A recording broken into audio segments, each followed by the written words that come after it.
qu'est-ce qu'on recommande à ces gens-là qui ont un excédent de liquidité? Hein? Ben, c'est d'aller voir c'est quoi leurs options sur le marché, de voir combien je suis capable de générer dans un placement dans lequel je suis à l'aise.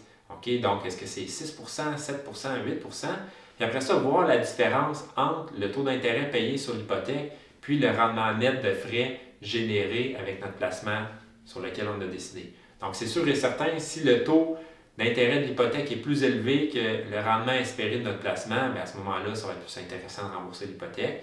À l'inverse, par contre, si le taux de rendement espéré de notre placement est plus élevé que l'hypothèque, bien là, ça serait peut-être mieux d'optimiser et d'aller faire ce placement-là. Donc, validez aussi si vous avez optimisé vos CELI, vos REER, si vous avez l'opportunité de placer justement dans ces comptes-là un rendement plus élevé que le coût d'intérêt de votre dette, bien, ça peut être important de faire ça.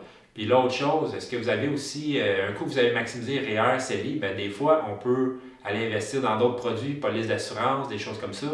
Donc, il y a un coût d'opportunité à garder en tête, puis il faut toujours avoir en tête la différence entre notre rendement espéré puis le coût de notre hypothèque. Donc, c'est en faisant ce calcul-là qu'on va voir est-ce que ça vaut plus la peine d'investir ou de rembourser l'hypothèque.